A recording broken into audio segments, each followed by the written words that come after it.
No, is the old joke. Put up a slide. Anyway, should be up in all the places that we usually are, even if it's not as comfy as usual. In any case, we got a lot to talk about elsewise today because there's also more information. I mean, we mentioned that there was that downtown Park Plaza meeting that was going on, well, more or less during our show yesterday. Now, from our news partners at KFOX 14, a little bit more detail on what exactly is being considered, some new renderings that they have pictures of that we'll end up discussing, as well as there's other issues with some roadway projects, and one, among other things, for those in Far East, the Pelicano widening project, for those that have been long suffering with that, I hate to tell you, it's going to be a while longer as now there is a bankruptcy affecting that case and the continuation of the project.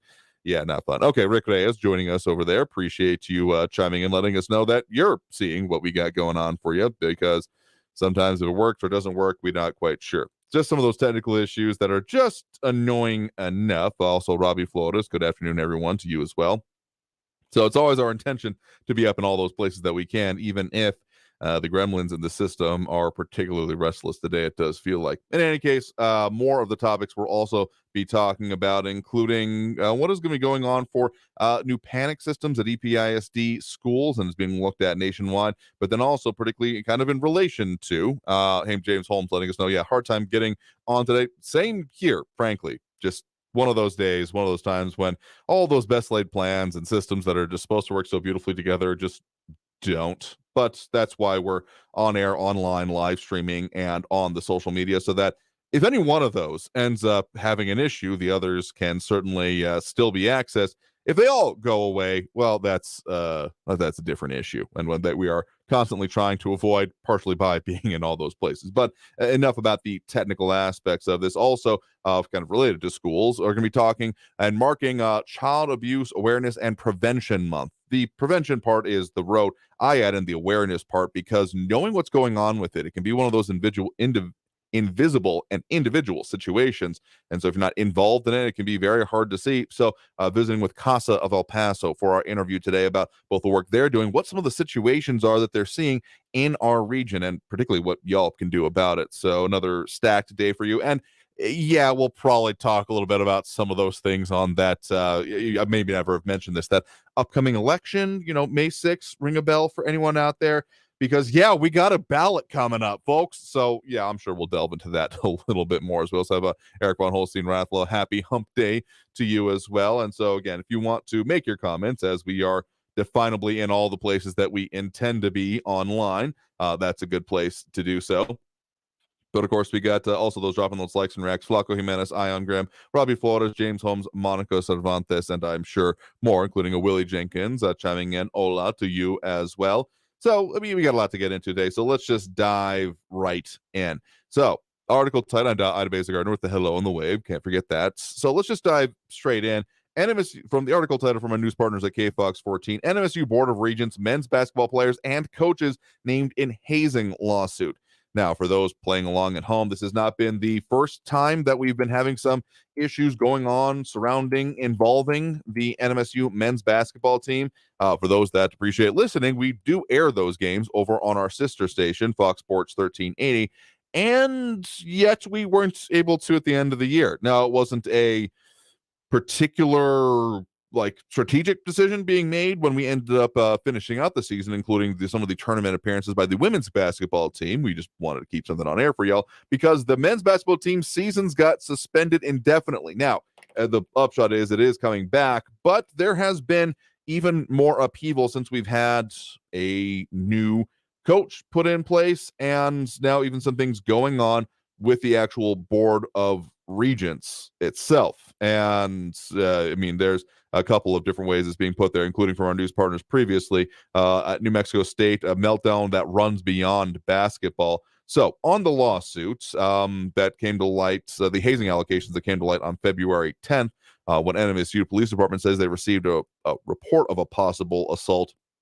And those named added in the lawsuit filed in the Donnie Ana County 3rd Judicial Court by 2 NMSU athletes and one of their parents. The lawsuit states, quote, the victims in this case seek to right the wrong and speak out not only for their own benefit, but help put an end to such needless and harmful behavior in collegiate athletes.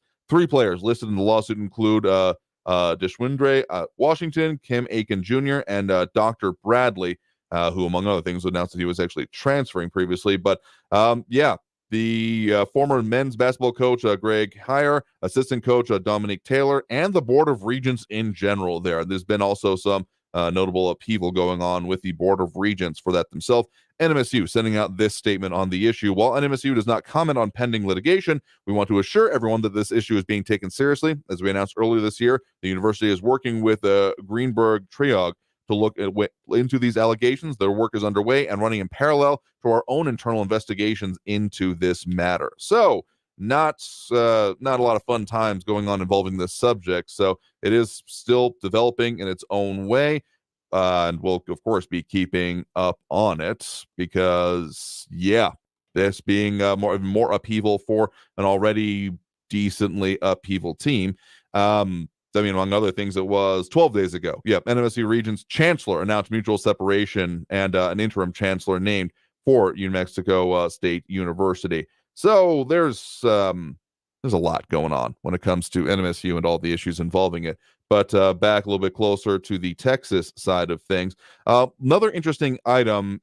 Was kind of a rabbiting situation, or the ditching, as it's sometimes put. Article title from our news partners at KFOX 14, 24 migrants found in minivan in Upper Valley, driver arrested for human smuggling. This has been an increasing situation, or maybe not increasing, but increasingly common. It does feel like that it's coming up more often, even if I don't have exact stats to present to you all, but of the human smuggling going on in our region and in different formats. I'm sure something like this has always been going on, but the level of notice it has risen to is certainly a bit different. Someone tell me if you feel differently about it, because the fact that this has been part of the daily news cycles is significant to me. Anyway, so 24 arrested and just crammed into a minivan, which, like, I've heard of college kids doing a stunt to do that, but that's more of a voluntary type situation as opposed to being 24 people in the Dodge minivan, not even like a multi-passenger van, to my understanding. And specifically, traffic violation. DPS Truver stopped the gray Dodge minivan, reportedly went through a red light near Artcraft and at Artcraft and South Desert Boulevard. And the driver, Ignacio Zambrano, arrested and booked into El Paso County Jail and charged with smuggling of persons, facing a $50,000 bond, that is. And the migrants released to U.S. Border Patrol agents in the scene. And John Brosnan saying, asking for minimum sentencing, give drivers of illegals 10 years with no hope of parole. I mean, he's got a $50,000 bond, among other things. So I don't think there's any laxity happening there, as we also have Bernadette Bandicolt. Afternoon to you as well, and to the Talk El Paso audience. But here's the interesting part of this, and why, beyond, hey, this kind of stuff is happening, that special agents with DPS's Criminal Investigations Division were actually conducting surveillance along Artcraft Road. So as much as there has been an increasing amount, particularly since the arrival of Operation Lone Star after the disaster declaration related to immigration and border security was done by local government officials. They're actually doing surveillance in this, and they say that specifically Artcraft is a known area for human smuggling activity. Now, there's not really been any particular part of town that has been immune to this. I can't think of a segment except for like the far outskirts. I haven't heard about it in Chaparral, let's put it that way, though I'm sure that some of this kind of stuff is happening. But knowing that there are specific hotbeds that are being monitored is interesting to me, and brings up more details, more potentials, me wondering what will happen next. There has, of course, been more than a little bit of focus on Border Patrol, CBP, those enforcement actions on their own, particularly when it comes to these, rabbiting or ditching situations. I would call this one more of a rabbiting one, because they actually did pull over in this case, as opposed to just flooring it and taking off. So I appreciate that aspect of this, as opposed to endangering everyone in and around this vehicle, as has often previously been the case.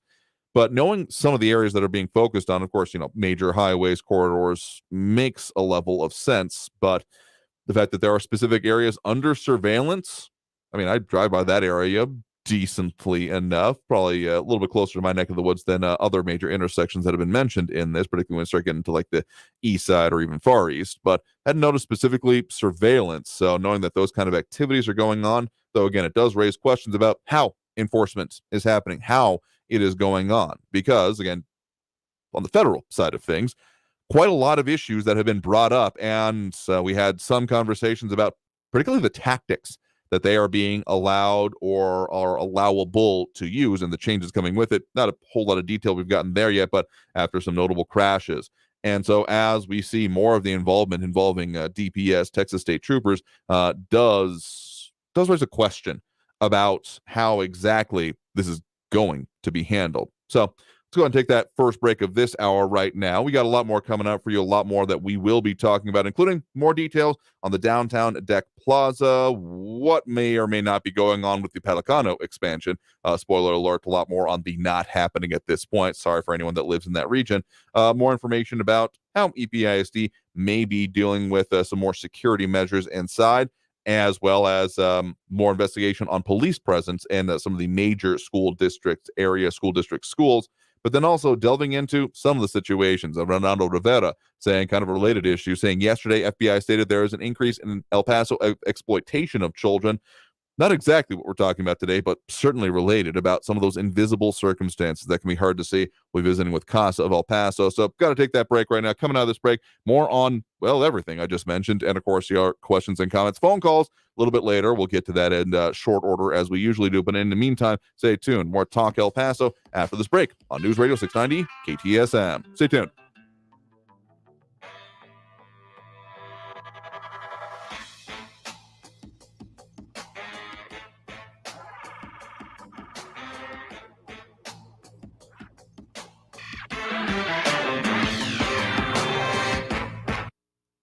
Traffic all day. News Radio 690. Well, we have an accident 54, the Patriot Freeway southbound at I-10. Left lane is blocked, multi-vehicle collision there, and there's starting to be backup. Again, Patriot Freeway southbound at I-10, left lane blocked, police on the scene, and we'll keep you updated on that one. A busy Wednesday. I'm Larry Aaron's El Paso traffic. How could $1,000 change your life? I could buy eggs. Then listen for inflation compensation. Your chance to win $1,000 to combat high prices. Honey, we're going to have eggs. Yes! It's excellent. Be listening for your chance to win $1,000 with inflation compensation. Listen for your chance to win $1,000 every hour, 9A through 5P with the inflation compensation on News Radio 690 AM. Brought to you by Charlie Clark Nissan and Charlie Clark Infiniti of El Paso. Orale! This report is sponsored by Verdict with Ted Cruz Podcast. I'm Ben Ferguson. And I'm Ted Cruz. The FBI is targeting Catholics. NBA coaches are attacking the Second Amendment, and Bud Light is going woke. Find out about all of this and more on Verdict with Ted Cruz. Download it now, wherever you get your podcasts. If you're hiring, it can feel like you're trying to find a needle in a haystack. You can hope the right person comes along, or you can just use ZipRecruiter. And now you can try it for free at ZipRecruiter.com/radio. In fact, ZipRecruiter has helped a lot of business owners find their needle in a haystack, like Marco, president of operations at Telly Tires and Auto Centers. Because Telly Tires has grown a lot in the last few years, Marco needed to hire everyone from a receptionist to a store manager to a head mechanic. ZipRecruiter helps me find all the right people, even the most difficult jobs to fill. ZipRecruiter helps me keep my business running. Take it from Marco and millions of other businesses who've used ZipRecruiter. ZipRecruiter can help you find the needle in the haystack. See why 4 out of 5 employers who post a job on ZipRecruiter get a quality candidate within the first day. And right now, you can try ZipRecruiter for free. That's right, free at ZipRecruiter.com/radio. That's ZipRecruiter.com/RADIO. ZipRecruiter.com/radio. ZipRecruiter, the smartest way to hire.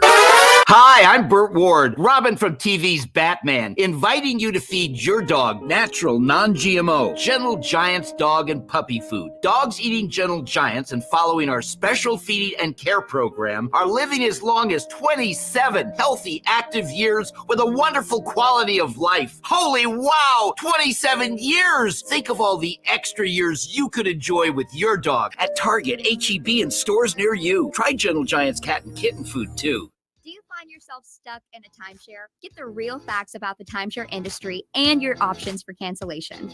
Chuck McDowell, founder of Wesley Financial Group, has put together a free information guide that reveals the secrets the timeshare industry doesn't want you to know, including the 5 ways to get rid of your timeshare. Call now and get this timeshare cancellation guide absolutely free. Call 800-334-2266. That's 800-334-2266. 800-334-2266. News Radio 690 KTSM. Live from the KTSM AM 690 studios, it's Talk El Paso with Andrew J. Polk. To be a part of the show, follow on Facebook at facebook.com/Talk El Paso. Now here's your host, Andrew J. Polk.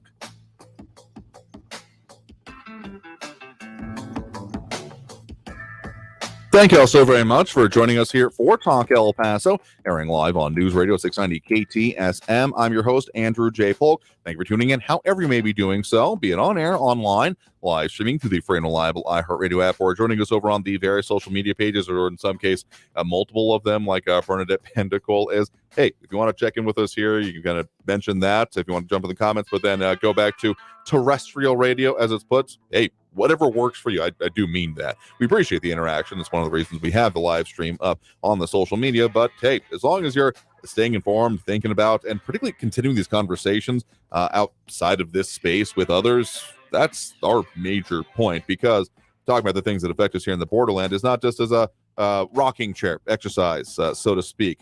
I know that's a dated reference, but it's the still best one I can think applies. I guess maybe spinning in your chair would be another way to do it. Sure, feels like you're going somewhere, you're doing something, but if it doesn't take it beyond that, you're kind of still staying in the same space. So to that point and to that end, interview today with Casa of El Paso, court-appointed special advocates. And we've checked in with them a few times, but probably not quite enough over the years, because they have a very particular role, not even just within child abuse situations in our region, but in the legal system. But we'll talk about that. So wanted to check in with them, both as it is a particular month when we are marking those issues, but also the issues that they have eyes on, that unless you're also involved in the system, it can be hard to see what is going on in those spheres and with those issues of child abuse and particularly prevention. So let's go ahead and do that interview with, again, Lisa Saucedo. Enjoy. Joining me now, we have Lisa Saucedo, Executive Director for Casa of El Paso. Thank you very much for joining us today. Thank you for having me.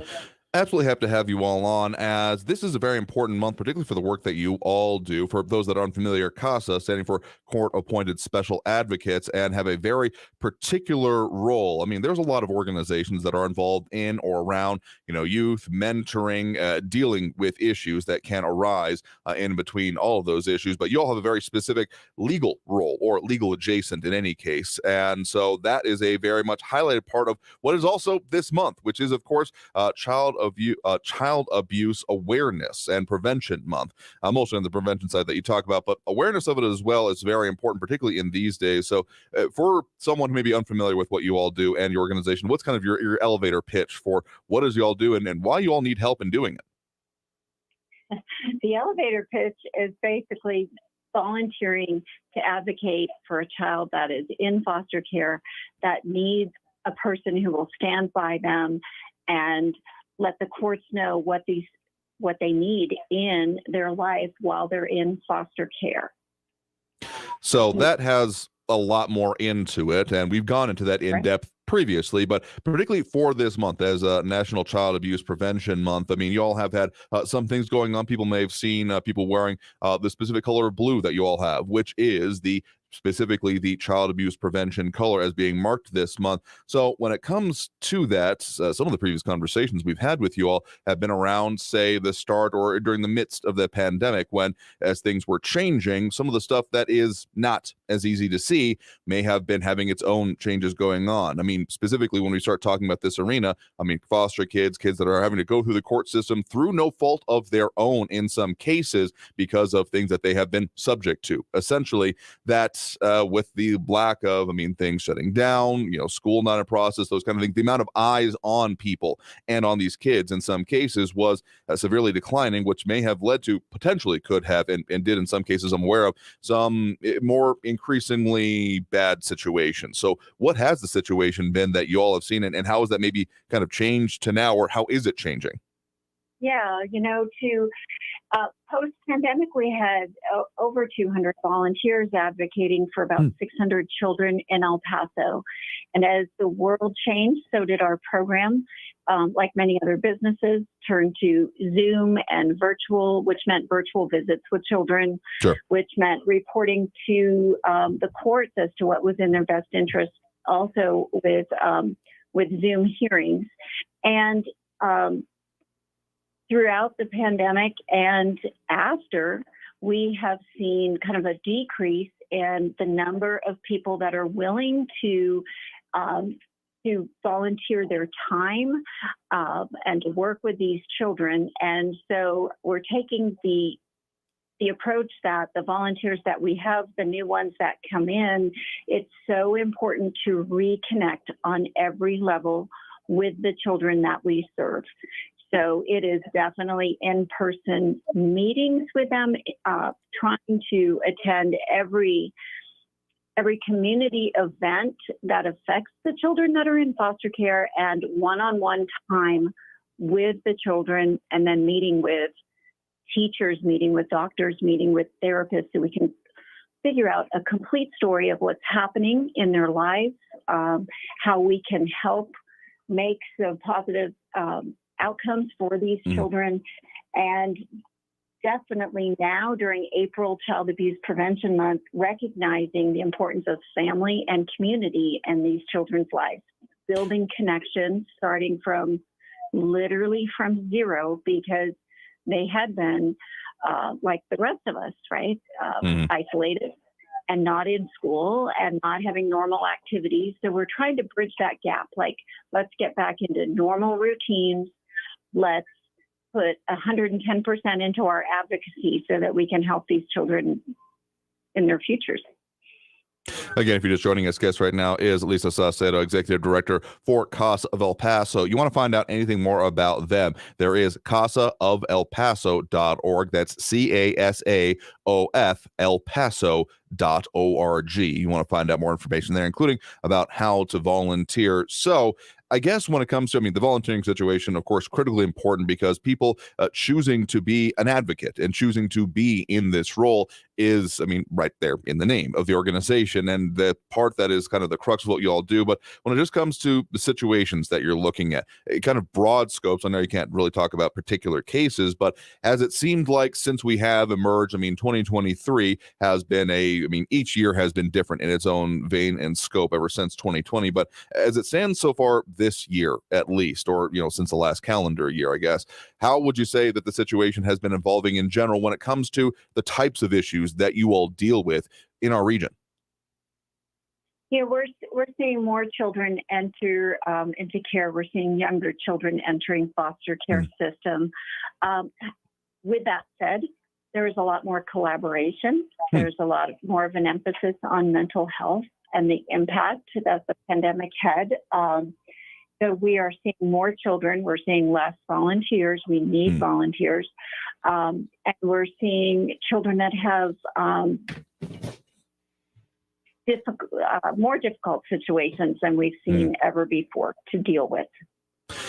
That's not surprising, if still not a great thing to hear, given some of the stuff that, again, talking at the start of it, again, how the lack of eyes on, and even other things that are being reported, not necessarily related to this, but there have been some national reporting going on to the extent that children that are just now entering school or were just entering school, in the advent and in the midst of the pandemic, that they are having certain difficulties, even kind of setbacks themselves because of, just the lack of focus, interaction, the stuff that is kind of needed at that phase of life. So when it comes to volunteers and how they can help with that, we've talked a bit about some of the things that they specifically do, but is there any kind of your personal experience you've had in doing this kind of work that you want to let people know about and to encourage them to participate, if at all, or at least support if possible? Yeah, absolutely. Becoming a CASA volunteer is a lot like what you would do for your own children, nieces or nephews, anybody that you have a connection to and want to help them. You're going to figure out what has happened to them. You're going to get all the information about the trauma that they've been through. You'll get all of the information from Child Protective Services You will meet with social workers. You will meet the attorneys that are appointed to them. You will meet their teachers, their other family members, their doctors, the lawyers. You're going to piece together all of that information and report to the court on what's in their best interest. But I can say personally, if you think about what you would do for your own children and talking, if you had a child that was struggling in school, you would be talking to the teacher, you would be talking to the guidance counselor, you would try to jump any hoops that you can to help your child. And that's basically what a CASA does, is piece this story together, figure out what they need, what's in their best interest, and work with all of those people that are involved in these cases and let them know, hey, this is what they need. This is what my recommendation is for what would be in their best interest. Again, if you've just been joining us, guest right now has been Lisa Saucedo, Executive Director for CASA of El Paso. Again, April is Child Abuse Prevention Month, and I always include awareness there as well, because it can be something that may be hard to see, particularly if you're not involved in it. And so if you want to get involved and help deal with it in our region in a very particular way, the court-appointed special advocates, CASA of El Paso, again, their website, CASA of El Paso, CASA elpaso.org to find it there. So Lisa, thank you very much for taking the time to speak with us a bit about some of the situations that y'all experiencing, what the kind of general issues are in our region, and what people can do about it and to help with it here today. Thank you so much for shining a light on this important program for children in El Paso. So again, thanks to Lisa for speaking with us about that. Again, there are some comments already coming in, but knowing about this issue and knowing that it definitely still exists, even if it may not be present in your own life, and that there is ways to help with it. I'm hoping that some of those saying that talking about it serves a purpose. Hope you'll be willing to sign up for it. So let's go ahead and take that next break right now. Coming out of this break, we'll talk more about some of the local situations, including other aspects of schools and what's going on with them, particularly in the security side of it, but a whole lot more we'll be delving into. Getting closer to those phone lines open in a bit. In any case, stay tuned. More Talk El Paso after this break on News Radio 690 KTSM. Don't go anywhere.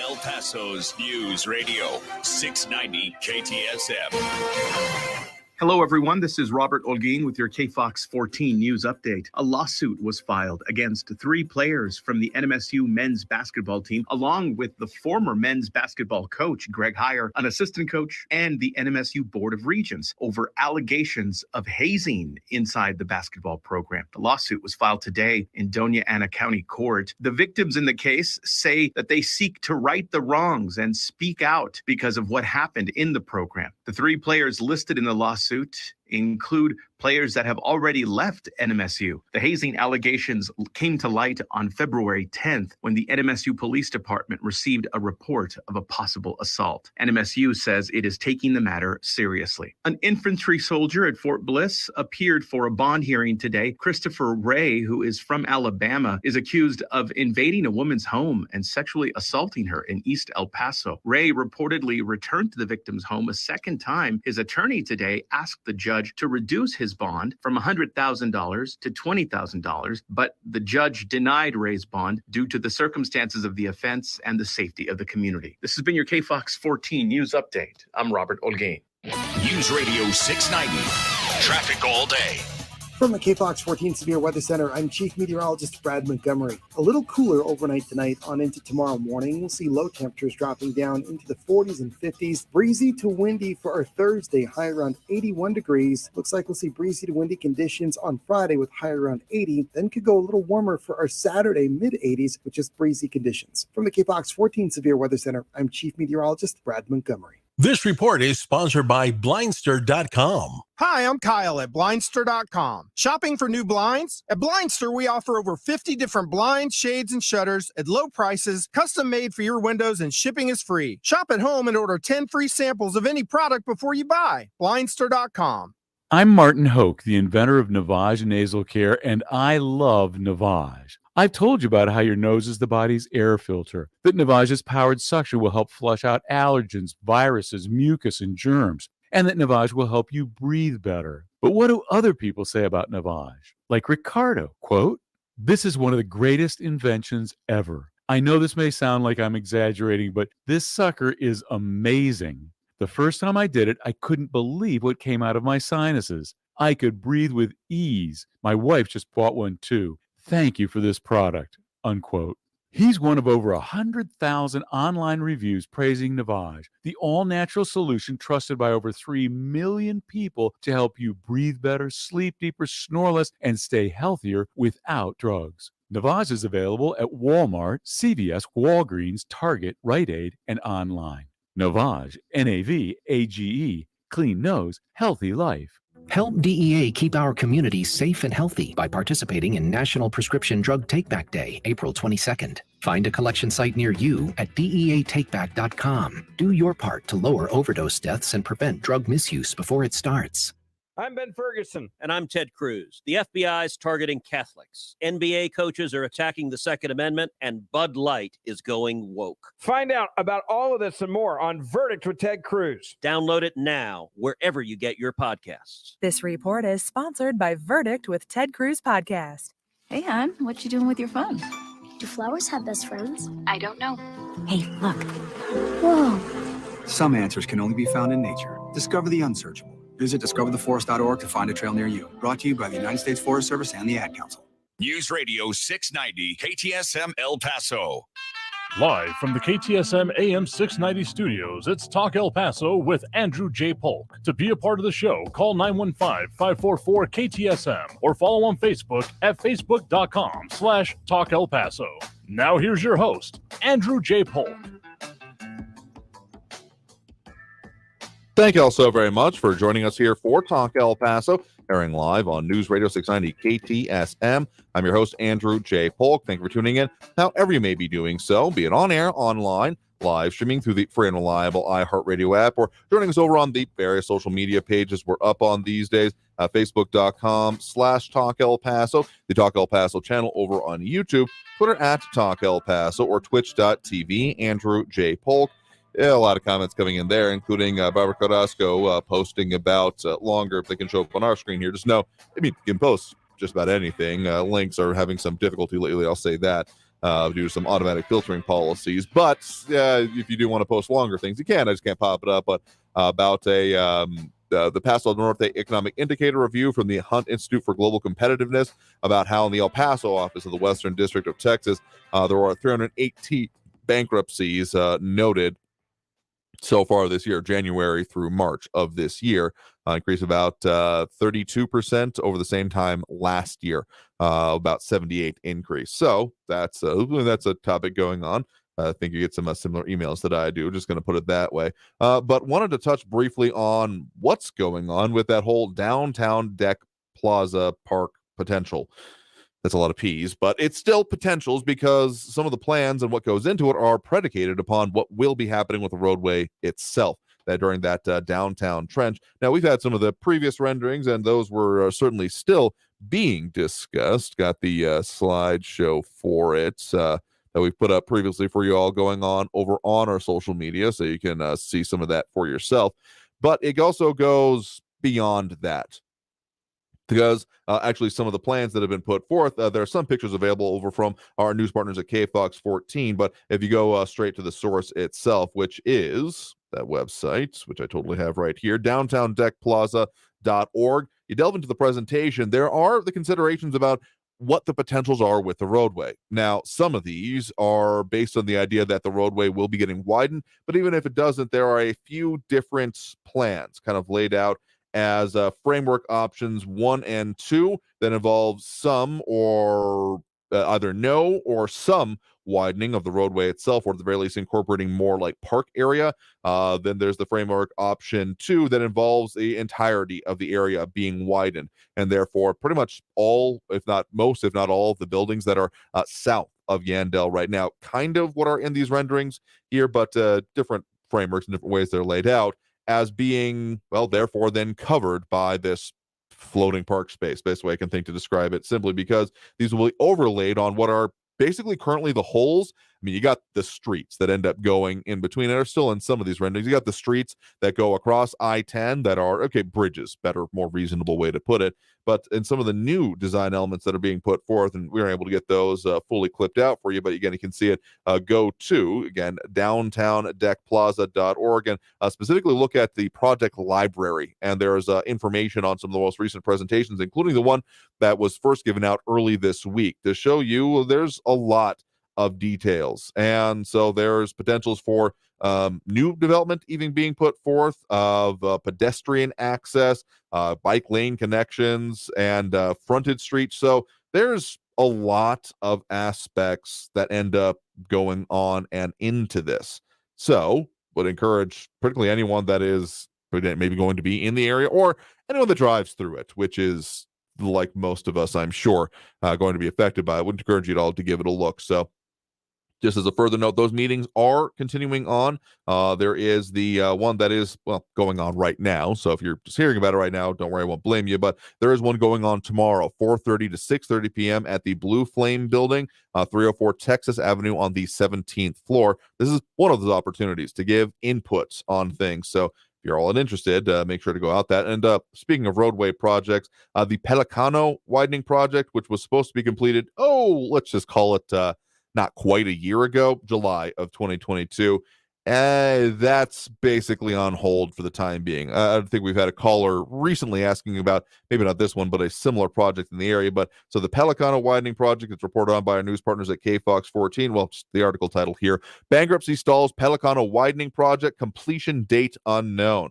Yeah, that's the fun thing. So one of the entities that exist in our area, we often talk about the city, the county, TxDOT. Another important one is the Camino Real Regional Mobility Authority. They've had, I think, for best bang for your buck, notice that a lot of people may have had would be on like the Border Highway West expansion, and even on the Border Highway previously.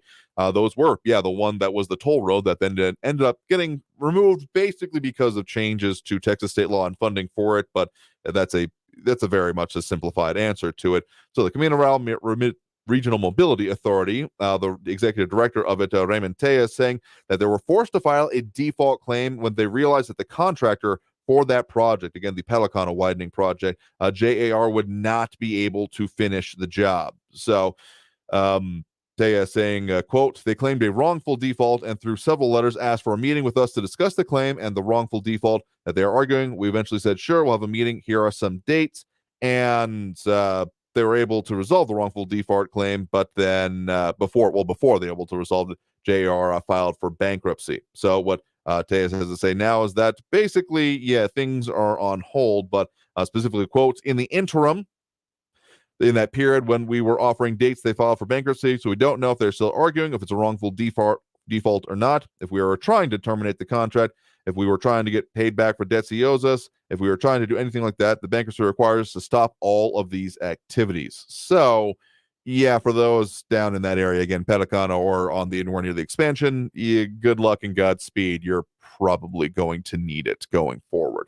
A couple of things I want to mention before we end up getting to that next break and going ahead and opening up the phone lines as we normally would during this point of the program is that bunch of school different things. Margaret Mandingo, not good. I'll agree with you there. Not my neck of the woods, not my stomping grounds, but I can still feel for anyone thinking like, man, when's this road project being done? Because having just gone through the one right outside our offices, the one on Mesa, if that had, it just felt like it was interminable at best as it was. And to know that it's actually no longer continuing, I would have less hair than I do right now. I'm just going to put it that way. Anyway, a couple of things involving schools, including EPISD looking at actually using a safety grant to purchase a panic system, a silent panic system for all EPISD schools. Also looking to get bullet-resistant shields and those silent panic alarm systems to increase school safety. While there's also a review, particularly by our news partners at KFOX 14, article titled KFOX 14 looks into police presences at El Paso, Socorro, and Isleta school districts, reaching out to all of them to see what they're doing to keep students safe across their campuses.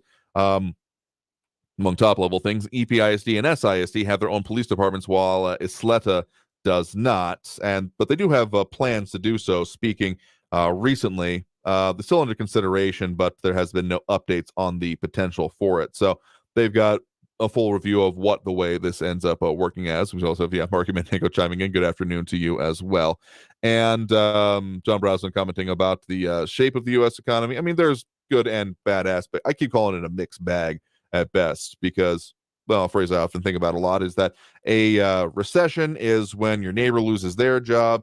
Depression is when you lose yours. So perspective is also pretty key there. Also, just want to mention that El Paso Matters has more of the analysis up right now on other aspects of these. I mean, Proposition K it's almost hard to breathe if we were talking about a physical room about the amount of air being taken up by this, but they've got more both on the YISD and other of their races, including how that potential bar expansion, Union Draft House, has become a hot topic for the Eastwood area for YISD. So that's some of the things, by no means all of them, going on in and around and affecting our region.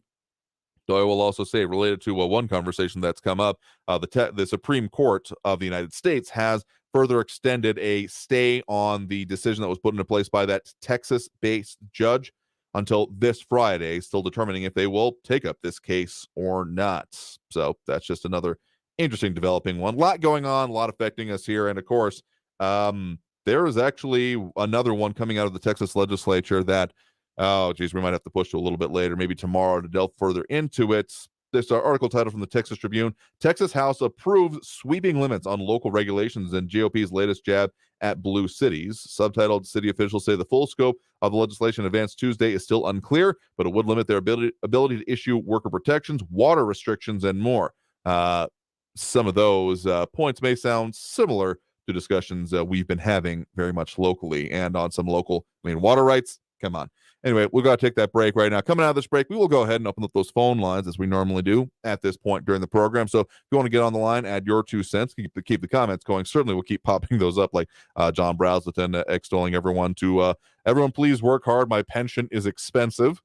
I'm sure that's just the push that anyone who was considering slacking off is going to need, but we'll get into that and a whole lot more. So let's go ahead and open up those phone lines. The number to call there, 915-544-5876, 915-544-KTSM. Back after this break with more Talk El Paso on News Radio 690 KTSM. Stay tuned.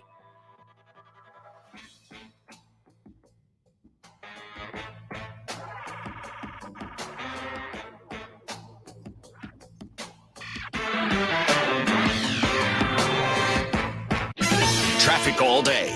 News Radio 690. Well, we have an accident 54 Patriot Freeway southbound at I-10. Left lane is blocked, multi-vehicle collision there, and there's starting to be backup. Again, Patriot Freeway southbound at I-10, left lane blocked, police on the scene, and we'll keep you updated on that one. A busy Wednesday. I'm Larry Aarons, El Paso traffic. This report is sponsored by Blindster.com. Hi, I'm Kyle at Blindster.com. If you're like many people, you may think custom blinds is a job for expensive professionals. Well, at Blindster, if you have a tape measure and a screwdriver, you can install our custom blinds and save big. Plus, we guarantee they'll fit. Blindster.com. Did you know you can now build a low-maintenance deck using stone? With Tanzite Stone Decking. Tanzite Stone does not use any plastic whatsoever. It is decking that's naturally durable, just like everything made with stone. Tanzite stone doesn't scratch at all. The color will never fade. It is not slippery, even when wet. And it stays cool in the sun. Since Tanzite decking is made of stone, it's virtually indestructible. That's why we guarantee it with a lifetime warranty. Discover how incredibly durable and beautiful a stone deck can be. Go to Tanzite.com. That's TANZITE.com. Online, you'll see how it easily installs over any regular wood deck structure, and you can order a sample to test it for yourself. Build a deck with the durability of stone at Tanzite.com. That's TANZITE.com. An orthopedic surgeon makes understanding pain painless. It's the biggest frustration that patients have. This is Dr. Pamela Mehta talking about aches with unexpected origins. I see patients with pain in their knees, their hips, their back. Oftentimes, the pain is actually coming from their feet. Bet they aren't expecting to hear that. Those patients are super surprised. They can't believe that the pain in their knee isn't coming from actually inside the knee. But if you think about it, the feet are the base to your whole body. That's why she suggests personally fit arch supports. Emphasis on the personal fit. If you get something basing it just on your shoe size, it isn't going to fit you properly. And if it doesn't fit well, it probably won't work well. Go get arch supports fitted to you. It's as easy as going into a Good Feet store. You heard the doctor. Try Good Feet for yourself with a free fitting and test walk. Learn more at goodfeet.com. Airway Boulevard at I-10.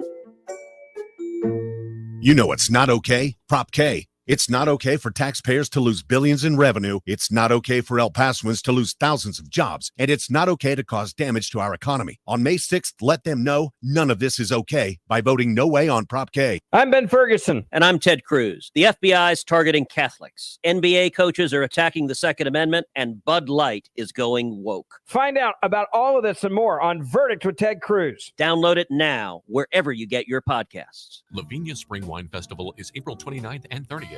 Info at laviniawinery.com. El Paso's News Radio 690 KTSM. Live from the KTSM AM 690 studios, it's Talk El Paso with Andrew J. Polk. To be a part of the show, call 915-544-KTSM or follow on Facebook at facebook.com/Talk El Paso. Now here's your host, Andrew J. Polk. Thank you all so very much for joining us here for Talk El Paso, airing live on News Radio 690 KTSM. I'm your host, Andrew J. Polk. Thank you very much for tuning in, however you may be doing so, be it on air, online, live streaming through the free and reliable iHeartRadio app, or joining us over on the various social media pages. We're up on these days, facebook.com/Talk El Paso, more or less the main one where most of the comments coming in, including those dropping those likes and reacts that we do appreciate, including, if I get the list to show up for me here properly, Alex Campos, Sean Gardner, Ida Beza Gardner, Ion Grimm, Flaco Jimenez, Robbie Flores, James Holmes, Monica Cervantes, Amber Banda, and Louis Penado.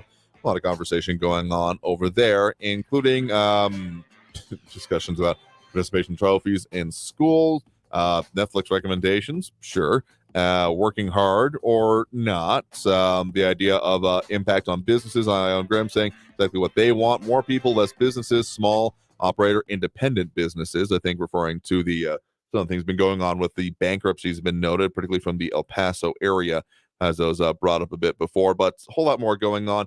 I want to touch a little bit further because I feel like we keep skimming over the Texas legislature. And as much as there has been at least some commenters asking about what about legal reviews, particularly when it comes to Prop K. And yes, I have no control over, but I'm not blind or in this case deaf to the fact that particularly on our airwaves and a lot more, there have been more representations, I think, during this last commercial break, if I'm not mistaken, of Prop K. Just as a kind of a programming note, we're actually going to be interviewing I believe the sponsors of that one. There's three major groups I'm aware of that are now in the anti-Prop K fight in El Paso. We have that one, which was, let me find the actual name of it. I think it's the Consumer Energy Alliance. That may not be the totally correct name for it. Let's see here. Gotta find the answer. Yes, Consumer Energy Alliance is one of them. I've told you yesterday, and we do have that picture up, if I can pull that up briefly, of one of the roving billboards coming through town. That one put forth by, not mistaken, the Libre Initiative. Yes, there we go. That one that I saw over in Southern Park Mall, West Side in general, though I'm sure it's roving around town. And then there's at least one more. I've been sent a picture by a friend of mine that specifically nearby a school. There's the El Pasoans for Prosperity Pact. That's the one that says vote no, Prop K won't work, raise taxes.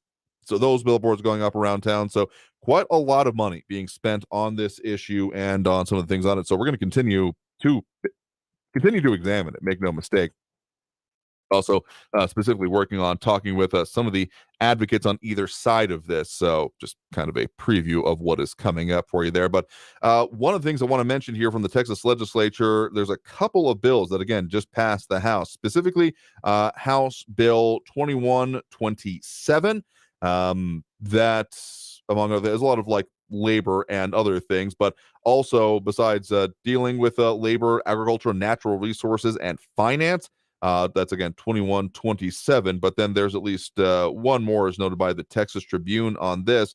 And there is also Senate Bill 814 that have some complementary, if not exactly the same. And the reason I bring that up in the circumstances is that, quoting directly from the Texas Tribune here, that the Crichton and Borough bills, the ones I just mentioned, would also prevent cities from enacting ordinances that conflict with the state's natural resources and agriculture codes, which environmental groups warn could have implications from everything from water conservation to controlled burns.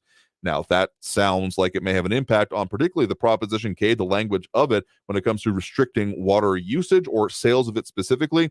There's not an easy answer I can give to you on it there, unfortunately, because, as is noted by the Texas Tribune, among many others have been reading up on this, the actual full scope of these are unclear. And again, they've passed their respective chambers, but haven't been resolved yet.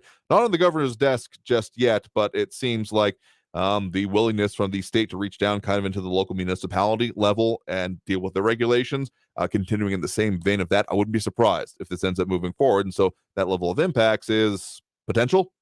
There is a potential when it comes to Proposition K, but unfortunately there's no totally clear answer, which is unsatisfying, I know. But so let's go and take that next break right now. Coming out of this break, we'll get to more calls, more of the comments, more of everything y'all got for me. So again, if you want to get on that line, don't forget the number to do so is 915-544-5876, 915-544-KTSM. Back after this break with more Talk El Paso here on News Radio 690 KTSM. Stay tuned.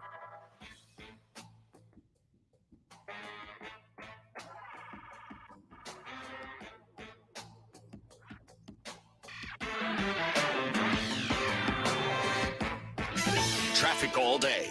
News Radio 690. Well, we have an accident 54 Patriot Freeway southbound at I-10. Left lane is blocked, multi-vehicle collision there, and there's starting to be backup. Again, Patriot Freeway southbound at I-10, left lane blocked, police on the scene, and we'll keep you updated on that one. A busy Wednesday. I'm Larry Aaron's El Paso traffic. Hey, let's force the city to buy the electric company for $8 billion. It costs 8 times more than El Paso's budget. Yeah. Property taxes would skyrocket. That's an awful idea. That's Prop K. And that's not all. Prop K shuts off water at some gas stations. That's crazy. No bathrooms or water to stop a fire? Small price to pay to stop pollution. But the Environmental Protection Agency said most of El Paso's pollution comes from international sources, not us. Let's pass it anyway. Even if it means raising everyone's electric bills and property taxes and cutting police and firefighters? Now you get it. This is the worst idea ever. Who wrote this? My neighbors did. How can you call yourself an El Pasoan? I don't. I'm from Austin. Austin wrote it. Only El Paso can stop it. On May 6th, vote no on Prop K, the worst idea in El Paso history. Political ad paid for by El Pasoans for Prosperity PAC. News on the hour and a half. Traffic and weather all day. News Radio 690 is KTSM AM El Paso, an iHeart radio station. NBC News Radio, I'm Brian Shook. The Supreme Court is extending access to a commonly used abortion pill, at least until this Friday.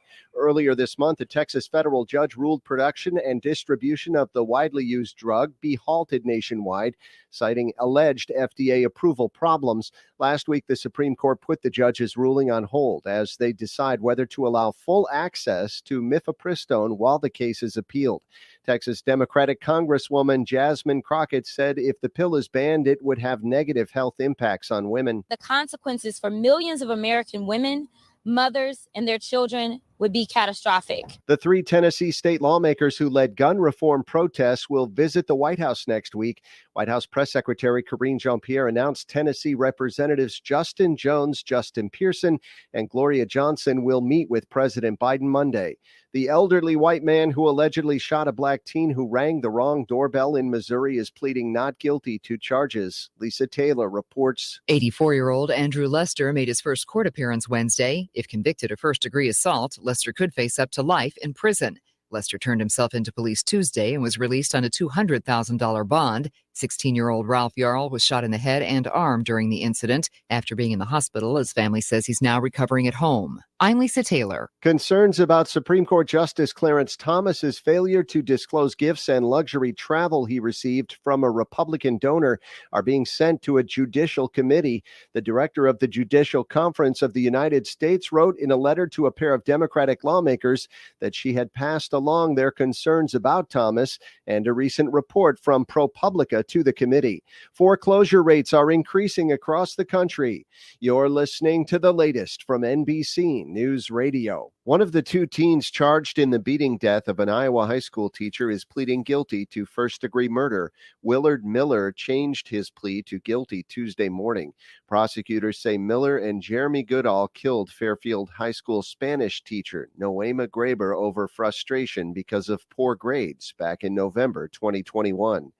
Two North Jersey mayors are offering conflicting reasons about why the demolition of a Nabisco plant is being delayed. Glen Rock's mayor is blaming the delay on securing permits for the implosion, but Hawthorne's mayor says it's to give cleanup crews more time to remove asbestos and other contaminants that remain in the Fairlawn Nabisco building. The Department of Environmental Protection is involved in that. People in neighboring towns are concerned about potential airborne health threats. Demolition was scheduled for April 15th, but it's been postponed indefinitely. I'm Sarah Lee Kessler. Are you good at detecting lies, or are you a good listener? Bree Tennis has a simple test using your thumbs that may provide the answer. It's called the Thumb Personality Test, and it tells a lot about you. Clasp your hands. Which thumb is on top? If it's your left, you tend to use more logic than feelings. Psychologists say you're good at detecting lies, you're intelligent, and curious. If your right thumb is on top, they say you're self-aware, in tune with emotions, and a good listener. And if your thumbs are aligned straight out, you're a great leader. Scientists say this test has been used since the 1930s, and although it is very scientific, it's hardly definitive.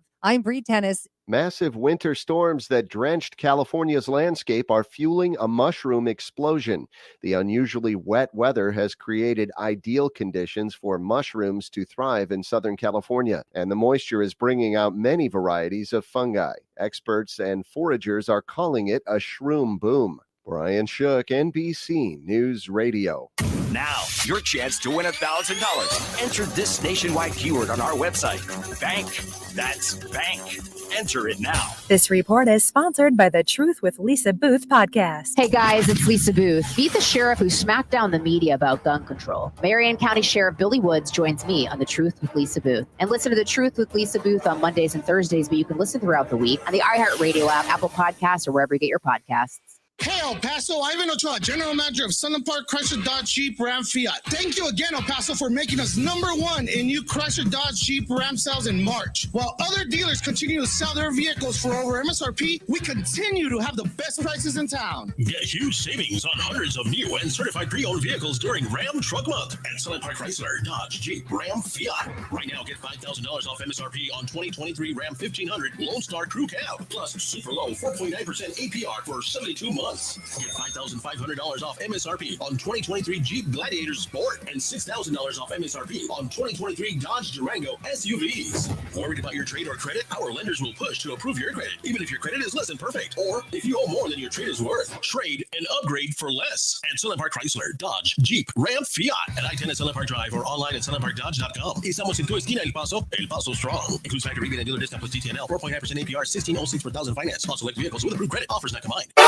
Hi, I'm Burt Ward, Robin from TV's Batman, inviting you to feed your dog natural, non-GMO, Gentle Giants dog and puppy food. Dogs eating Gentle Giants and following our special feeding and care program are living as long as 27 healthy, active years with a wonderful quality of life. Holy wow, 27 years! Think of all the extra years you could enjoy with your dog at Target, H-E-B, and stores near you. Try Gentle Giants cat and kitten food, too.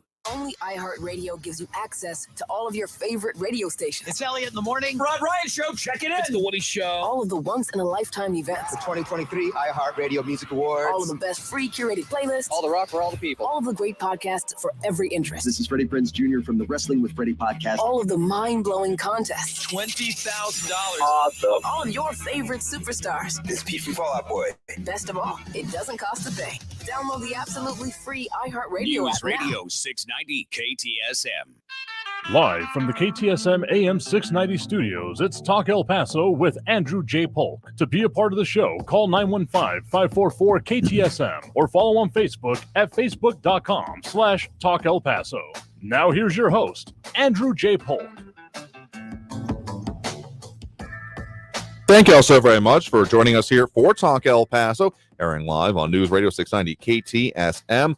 I'm your host, Andrew J. Polk. Thank you for tuning in, however you may be doing so, be it on air, online, live streaming through the free and reliable iHeartRadio app, or joining us over on the various social media pages we're up on these days, facebook.com/Talk El Paso, the Talk El Paso channel over on YouTube, Twitter at Talk El Paso, or twitch.tv, Andrew J. Polk. Going to be there are questions about, when I use a particular area or circumstance, and that's entirely your prerogative. As long as you're involved, that's the only thing that I really care about, to be honest with y'all, because making sure that we have people more knowledgeable talking about, and again, not letting the conversations end here when it comes to stuff affecting us here in El Paso. Yeah, Prop K is taking up, it's practically a vacuum into space at this point, how much oxygen it's taking up, as there was right after this last break. Another one of those, that one, pick out the PAC one right there by the El Pasoans for Prosperity Pact, one of the groups I mentioned that I'm aware of being involved in this, particularly the anti-Prop K positions, and there's a number of them, again, at least 3 that I'm aware of. Just as a reminder, we do have the full interview up with the proponents of Proposition K, the Sunrise El Paso, Frontericia Justicia, as well as the El Paso Climate Charter Coalition. I think that's the full name of it. Anyway, over on our YouTube, we'll post up that link again for anyone wanting to see that, because knowing all sides of this and then coming to your own decision is about the only reasonable way I can think of to deal with this. So make sure to check that if you haven't. Let's get back to those phone calls right now. Again, that number, if you want to get on the line, is 915-544-5876, 915-544-KTSM. We do have, I think I lost my list there, but we have Raul in the Northeast on the line with us here right now. Raul, thanks for joining us. Hey, Andrew. Well, as we all know, El Paso suffers from an impending shortage of potable water in the future. And at the same time, there is no shortage of sunny days here in El Paso. And there's no shortage of garbage and human waste. And in fact, there's a lot of water in our region in an aquifer under the Waco Bowl Sun. But unfortunately, it's brackish. It's salty. Sure. But, science, technology, and money can make it drinkable by using the desalinization process, as they do over there in the plant that was set up by Uncle Sam in Fort Bliss. And, that's something that I haven't heard from J.P. Morgan's electricity monopoly in El Paso. And so that's obviously one of these things that affects El Paso and will continue to affect El Paso, these issues and how we deal with them. Other things that affect El Paso that play into that is plutocratic control of El Paso's politics. Now, while the plutocrats don't own all of the politicians, they own enough of them to where they can get the return of an investment that they're looking for. And they can always find enough dinos and tacos to do their bidding, sadly. And again, obviously, low voter turnout affects El Paso and plays into the hands of the plutocrats, making it easier for them to get what they want from their politicians. Dirty air and a lack of a proactive plan to clean it up affects El Paso and will continue to do so, and harm health for all El Pasoans. It's a dirty air city. And here's a portion of it that we can't control, what goes on in Juarez in Mexico. But certainly. We certainly could try to do the best we can on our end of it. Another thing that affects El Paso is Supreme Court decisions and corrupt Supreme Court justices like Uncle Thomas and the 3 Trumper perjurers who swore that they believed in presidents and stare decisis and then overturned Roe versus Wade, which has been the law of the land for over half a century. That affects women in El Paso. Now they can't get abortions here. But I guess, fortunately for them, they can go to New Mexico, which is close by. But that's not all the case for a lot of women in Texas. And, that's not conservative. That's right-wing religious radicalism. And what makes it worse is that 3 of those Trumper liar justices were appointed by a president who lost a popular election, even with the help of our ages-old foreign adversary, Russia, and its dictator, Vladimir Putin, who compromised and played Donald Trump. Finally, my counter to Dr. Ben's closing statement, lock him up. I mean, if you don't like someone politically, you're entitled to do that here. I still find myself completely opposed to the idea of a political opponent should be locked up, because that's some serious third world stuff. And I don't care which direction it's coming from. Anytime that phrase or anything like it is, because let's be honest, a lot of the time it's not about a complete commitment to justice, rule of law, and want to make sure, or phrases like, injustice anywhere is a threat to justice everywhere. It's from I don't like this person, I want them to go away forever as much as possible. And that's some serious third world, I want 100%, 101% of the vote kind of reasoning. Maybe not exactly, but it's done this closer to the spectrum of it. So yeah, you can miss me with that in particular. When it comes to the local resources, yeah, El Paso certainly has. I mean, we are a desert city. I'll admit my trees are doing better than not. The new house I've moved into does not have any landscape irrigation. So at least one of them was definitely doing some havoc on one of our nearby rock walls. But it's been better than not this season, I feel like. But not necessarily anywhere enough to actually provide all of what is necessary in our region. And yeah, we do have the Waco Bolson, and it's unique that it's basically only in our immediate region, as opposed to what's the ones I learned back in school, the Ogallala aquifers that have also been getting depleted in their own right. So yeah, we have one of, or at least it was one of the largest inland desalinization plants in the world. I think the Saudis may have done something about that now, though. That one's not totally, I mean, a lot of them end up being on shores, because being near the sea where they have all that salt water is usually the circumstance. So focusing on that things is a good thing for our region. And some of the things to try and hold back that brackish tide essentially is also incredibly important. We have an ocean of water underneath our feet, depending on which area you're actually standing in El Paso. And proper stewarding of that, we still get a lot of our water resources from the Rio Grande, which may sound like what Rio Grande, because in a lot of places it goes entirely underground, or mostly it goes into the canals. And so proper stewardship of this is certainly important, though I'm not sure that saying, and therefore it shouldn't go to power at all, is going to be the immediate solution to it. I mean, we've been in a drought stage ever since I can remember, ever since, first became aware of it living in El Paso. So I'm not sure that's been a huge change to it. And if anything, yeah, there could be more done when it comes to the brackish water. So, and also therefore being a good resource for the rest of the community. So in that aspect, I know that there's been that narrative about water conservation and that being an important part of this, though I'm not totally buying that as an analysis when it comes to Prop K, of it being the core idea of it. Restricting the use of fossil fuels is, I mean, it's throughout the entire document. And so that may be a fringe benefit from proponents of it putting it forth, but I don't see it as the primary focus on it here. The conserving of water resources is not the primary focus of it, I got to say there, in my mind. And yeah, we mentioned the Supreme Court. They're continuing on their stay of that implementation of the Texas District Court judge's decision when it comes to mifepristone. But we'll see what happens there. And if you don't like who's on the Supreme Court, I know you've been an advocate of the expand the court, get maybe double the amount of justices, or I know there's a whole bunch of different proposals out there on it. I still am not going to hold my breath on any of that actually coming to fruition, because it doesn't. There's an argument to be made it wouldn't strictly cause or require an actual change to the Constitution, a constitutional amendment, and yet I remain very dubious that would have any chance of getting through. But in any case, appreciate the point in the call. I'll tell you what, you got to take that next break right now. So coming out of this break, we got more calls, we got more comments. If you want to get on the line, the number to do so is 915-544-5876, 915-544-KTSM. Back after this break with more Talk El Paso here on News Radio 690 KTSM. Stay tuned.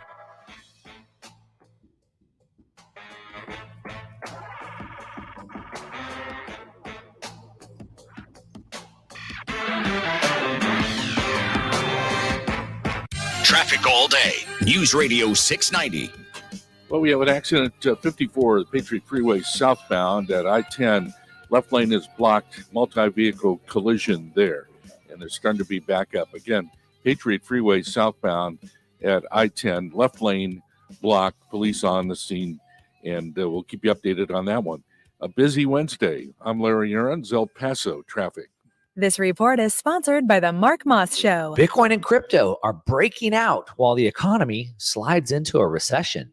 I'm Mark Moss, helping you navigate the decentralized revolution. Listen to the Mark Moss Show on the iHeartRadio app, on Apple Podcasts, or wherever you get your podcasts. I'm Martin Hoke, the inventor of Navage Nasal Care, and I love Navage. I've told you about how your nose is the body's air filter, that Navage's powered suction will help flush out allergens, viruses, mucus, and germs, and that Navage will help you breathe better. But what do other people say about Navage? Like Haley, quote, Navage is the best thing I bought. I love it. My nose feels so clear now and I can breathe. I've been struggling with a stuffy nose for weeks. I bought Navage and it's amazing. Or this one. I use Navage every night, could not imagine life without it. I have 5 cats, and before I found Navage, I was a clogged mess. Now I breathe so much better, unquote. Those are 2 of over 100,000 online reviews praising Navage, the all-natural solution trusted by over 3 million people to help you breathe better, sleep deeper, snore less, and stay healthier without drugs. Navage is available at Walmart, CVS, Walgreens, Target, Rite Aid, and online. Navage, Navage, clean nose, healthy life. Cashback is not available on gas in New Jersey and Wisconsin. This is Matt Crowder live at the gas station on 41st Street, reporting on those skyrocketing gas prices. Excuse me, miss, are you buying less gas now because of the high prices? Oh, I never pay full price for gas anymore. I just use the free Upside app that pays you cash back for every gallon of gas you buy. Wait a minute, are you saying you actually get paid cash when you buy gas with the Upside app? Yes, I get real cash back every time I buy gas. Well, does that actually add up to anything? I've made around $200. Wow. Well, there you have it. Stop paying full price for gas. Download the free Upside app and get real cash back every time you buy gas. This is Matt Crowder Radio News Network. Download the free Upside app now to earn real cash back every time you buy gas. Use promo code SMILE for an extra 25 cents a gallon bonus on your first tank. You can cash out anytime right to your bank, to PayPal, or any gift card for Amazon and other brands. Just download the free Upside app and use promo code SMILE for a 25 cents a gallon bonus on your first tank. That's code SMILE. Donna from Louisiana. The storm just hit, and we went from donating to the food bank to needing it. Hunger is a story we can end. End it at feedingamerica.org. Brought to you by Feeding America and the Ad Council. News Radio 690 KTSM El Paso.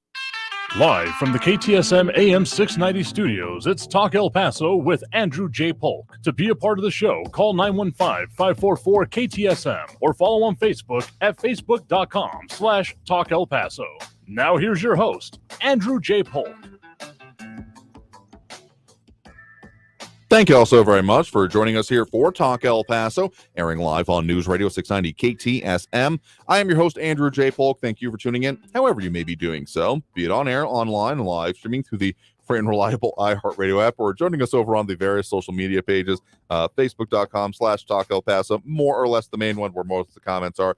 The Thunderdome comments end up coming in, among other things, including promises of renting of U-Hauls. Anyway, yeah, if you want to chime in there, you can do so. Also, similar pages on Facebook, YouTube, Twitter, and Twitch. Ed Clore with an interesting comment about how New Mexico and Old Mexico owe Texas millions of cubic feet of water.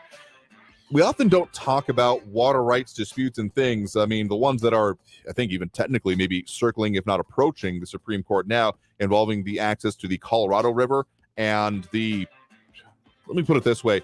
In Colorado, it is illegal to harvest rainwater because of the impact it may have on the actual watersheds, the routes of that, and because there is some serious legal maneuvering that is done when it comes to who gets what water in what way, which is why a recent case going on there involving some of the indigenous reservations is actually pretty high stakes. So we don't really have that much to deal with here. We actually in the last year talked a bit about some of the disputes going on between Texas and New Mexico, mostly on contamination, but also on, say, releases of it. I mean, the critical importance of it. So there's more than that, though. I would say that ours doesn't quite, in this region, those issues don't quite reach quite the fever pitch that it does for, well, other points further west. But it's an interesting way you put that there. I appreciate you bringing it up. But again, the part that I think needs to be analyzed further, and it's going to be quite the project. I mean, even advocates aren't quite sure about it when it comes to those bills that are currently percolating through the Texas legislature. They passed the respective houses, still working through the their counterparts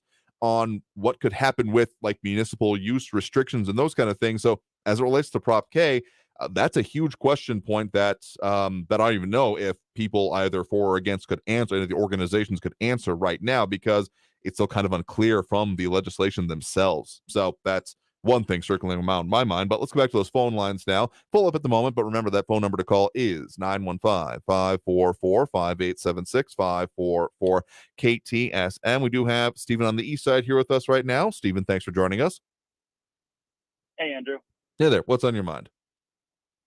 So the Colorado River, Mm-mm.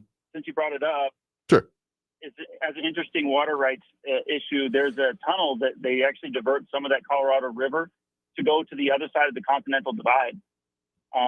Okay. I just thought I'd mention that because it's kind of interesting. Yeah. We brought up the Colorado River, but I wanted to talk more about El Paso. Sure. And I heard advertisements or, that's accurate. Proposals for this morning on people who are against Prop K. Right. Do you know these groups or have a way to interview those groups? So to both of those questions, yes. So the three major groups that I'm aware of, the ones primarily doing some of the advertising on us here, which is just full disclosure, not placed for or endorsed by me, but they're certainly, we sell advertising on this station.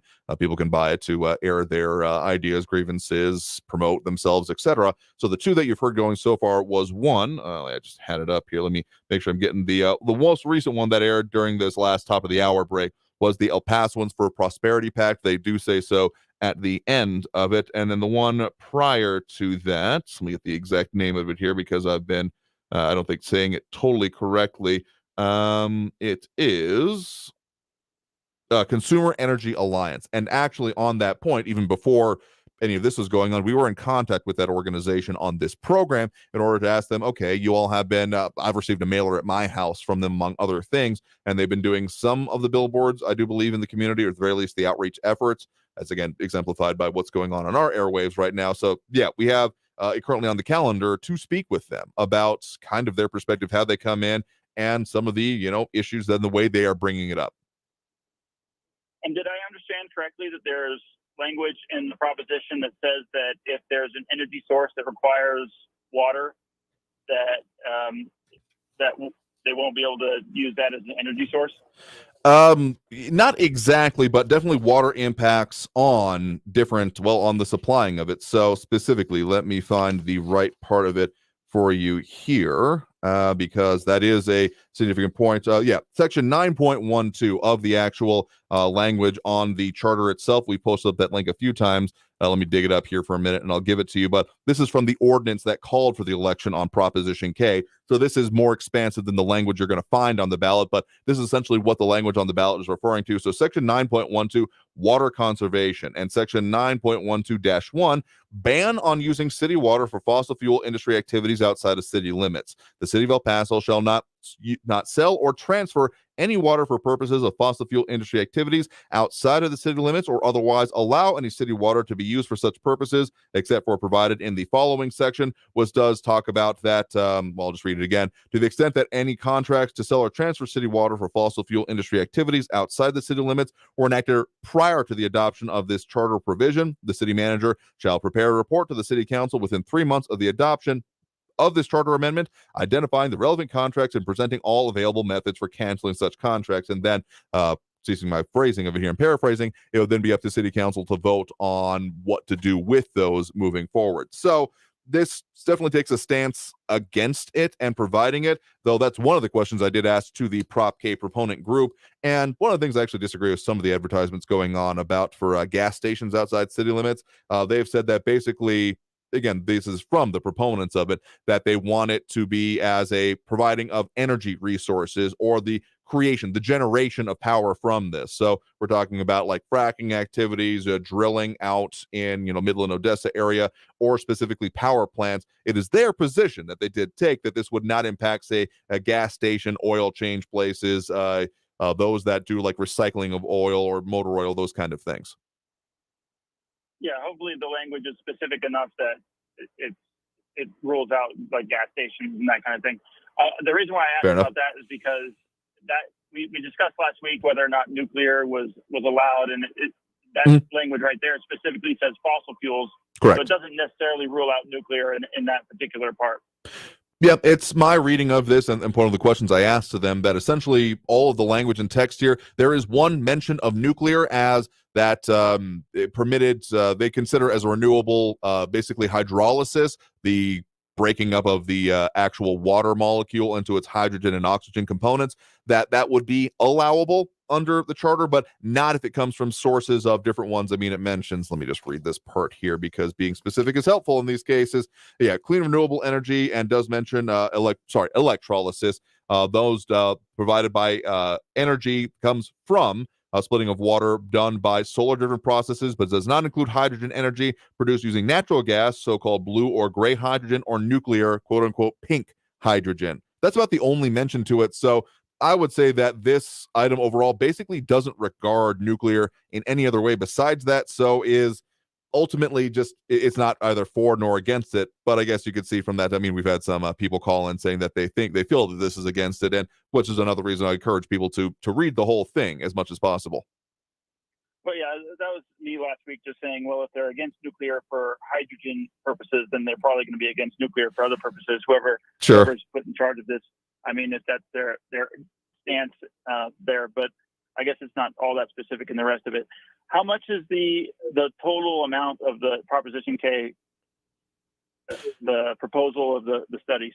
So if you want to get into the studies here, actually a comment coming up right now, Jacob Zune saying Prop C passed. That was in the most recent bond election, and it got $5 million to do what he argues is essentially the same thing that Prop K would do, that is to preserve green energy initiatives. It's been coming up in some of the conversations going on with this. I will say that, I mean, that was more about study and like looking at the climate impacts. There is, like a climate impact, not exactly department, but position that's created by that bond funding. But so the actual, I mean, there's been numbers flying back and forth, some of the ones being referenced in what we have in those advertisements of, the $8-9 billion cost by El Paso Electric itself. The city of El Paso, at least in the numbers they have put forth, is not officially kind of regarded that.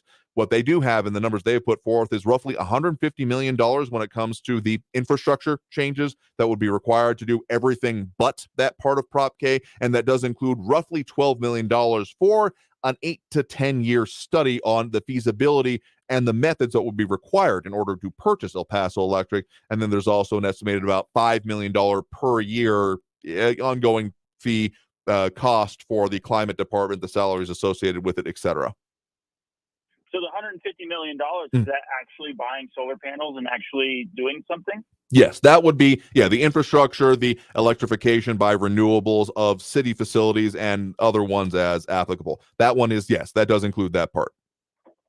Right. So that would be the part that would say put solar panels on top of government buildings, Sure. schools, or those kinds of things. Correct. That is my understanding. Yeah. Okay. Thank you for the information. Yeah, sure thing. Appreciate the point in the call. You have a good one there. All right, and with that, I think we're going to go ahead and take that. Let's get back on track and take that next break right now.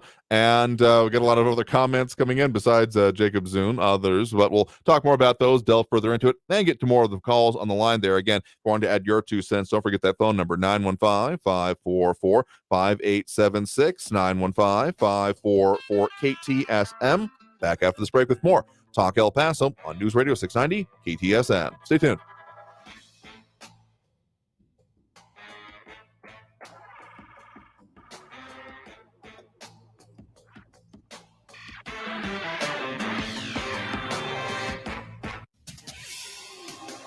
El Paso's News Radio 690 KTSM.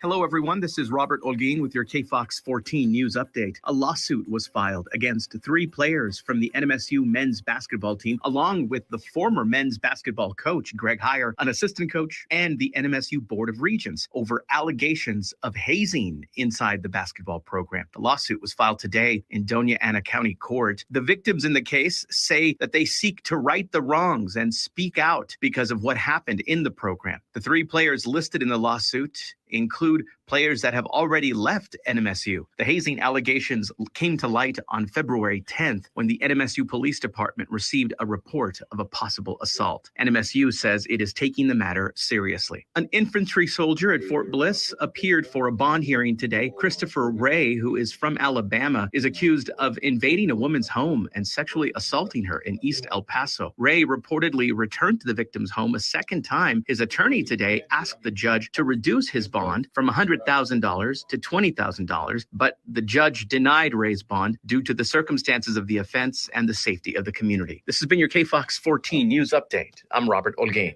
News Radio 690. Traffic all day.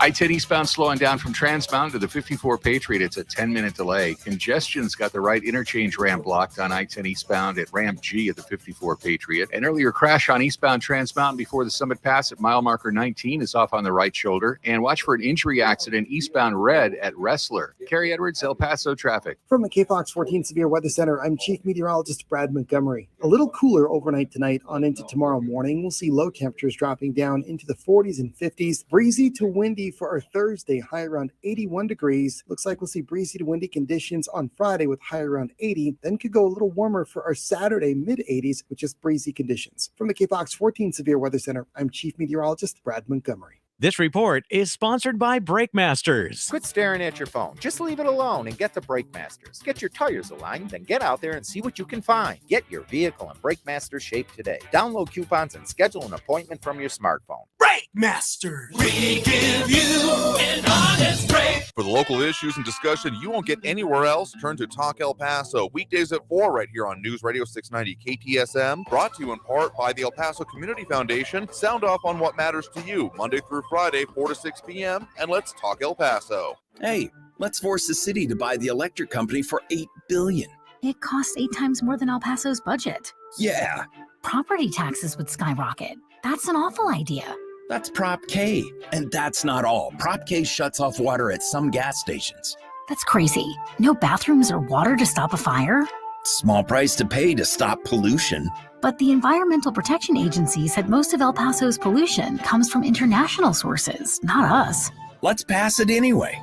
Even if it means raising everyone's electric bills and property taxes and cutting police and firefighters? Now you get it. This is the worst idea ever. Who wrote this? My neighbors did. How can you call yourself an El Pasoan? I don't. I'm from Austin. Austin wrote it. Only El Paso can stop it. On May 6th, vote no on Prop K, the worst idea in El Paso history. Political ad paid for by El Pasoans for Prosperity PAC. On the next episode of the Tudor Dixon podcast, gender ideology is causing irreparable harm across society. How do we push back? Ollie London joins me to discuss. Catch the Tudor Dixon podcast with new episodes every Monday, Wednesday, and Friday on the iHeartRadio app, Apple Podcasts, or wherever you get your podcasts. This report is sponsored by the Tudor Dixon podcast. El Paso's News Radio 690 KTSM. Live from the KTSM AM 690 studios, it's Talk El Paso with Andrew J. Polk. To be a part of the show, call 915-544-KTSM or follow on Facebook at facebook.com/Talk El Paso. Now here's your host, Andrew J. Polk. Thank you all so very much for joining us here for Talk El Paso, airing live on News Radio 690 KTSM. I'm your host, Andrew J. Polk. Thank you for tuning in, however you may be doing so, be it on air, online, live streaming through the free and reliable iHeartRadio app, or joining us over on the various social media pages we're up on these days, Facebook, YouTube, Twitter, and Twitch, either under Talk El Paso or Andrew J. Polk. A lot of comments coming in there, including Ed Clore questioning about how is this guy, posting a link to a Richard's Rainwater. I can't say I'm terrifically familiar with it. How is this guy able to sell in Austin at Whole Foods and Sprouts? So Texas does not have those same kind of rainwater restrictions I was talking about. There's plenty of rainwater harvesting barrels. I think I've seen them sold them at like Sam's and Home Depot kind of places. I'm not saying I'm endorsing them or anything. I'm just saying I've seen them there. So it's definitely a thing and possible here. And I mean, I guess I'd conceptually put it in the same category as like, the alkaline water and stuff like that.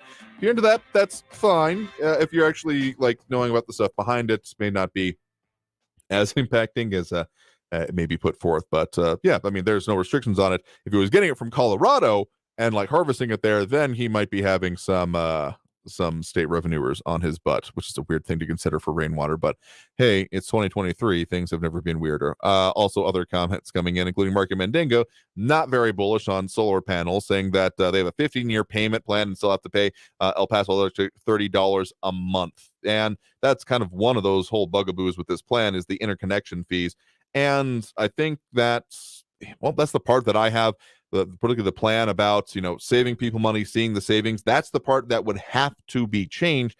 And I'm still not totally convinced. And I mean, I didn't really get a totally satisfactory answer. Again, see it for yourself. We posted up that link to the full interview we did with the proponents and even authors of Proposition K. As that being dealt with, I kind of don't feel like it is. And basically the answer, the takeaway I took from it, and you're feel free to disagree with me or give your own interpretation, is that, well, even if that part doesn't work because it's state regulations and we can't overrule that at the local level, there's still plenty of other good things that could happen with it. Which, I mean, sure, that's their perspective, but particularly on the savings part of it, that's a critical component. Anyway, let's go back to those phone lines now, squeezing in what we can. Again, that number, 915-544-5876, 915-544-KTSM. We do have Frankie and Messia on the line with us right now. Frankie, thanks for joining us. All right. I got the topics of the day. What? The principal topic, again, is Proposition K. And okay, I'm good with it, as I told you before. Sure. But I want to ask something. Because I don't think this question has been answered. Okay. Now, the whole thought process of this was put forth by a number of people interested in doing this. Is there an opposite side of this that has some nefarious interest in making this not happen? That's question number one. Number two, with your radio station, 800,000 people listening to you in El Paso and generous, but sure, in New Mexico, because there's nobody else in New Mexico listens to you except me. But now, having you on the radio saying this, get out and vote, this is what it is, this is what we want to do, I don't think there's enough effort being put forth by the positive people, by the proponents of this, that are going to say, listen, this is what we want to do. I think they need to get, I don't care, billboards, town halls, I don't care what it is. Get the El Pasoans out there to understand what's going on so you can increase the voter turnout so it's not that stupid 10% stuff again. That's my comment.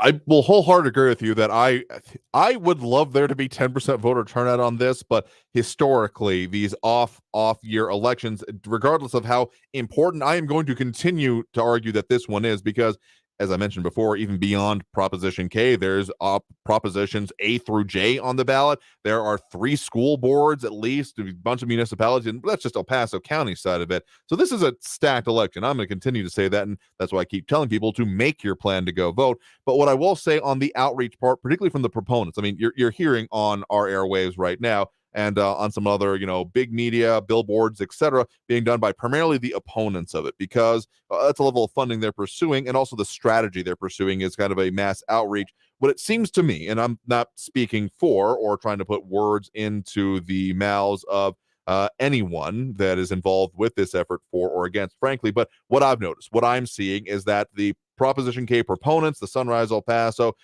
Climate Charter Coalition, etc., those guys, they are primarily focusing on what I would call a grassroots efforts. They are very active on social media for those who desire to follow them, and I do, because that's where I've seen some of the interesting points they've made forth. It informs some of the questions I asked. I look at a lot of different stuff online when it comes to points I both agree and disagree with, because I want to know what's being talked about to help me make more intelligent points, see if there's stuff that I've missed. And so that's their primary focus.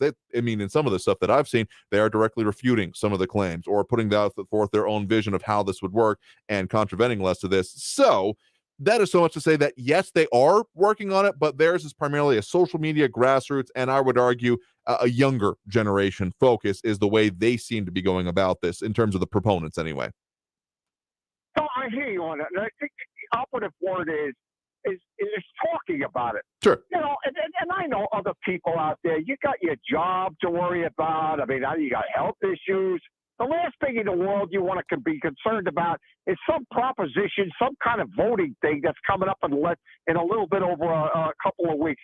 I'm just saying, to increase the base amount of people that are interested, why can't you, because you're a very powerful person, can't get with the KVIA TV stations and all the other TV stations out there and get out there, a public service announcer, and say, and explain, this is the positive, this is the negative. So get out there and vote. What is the problem with that? That's my point.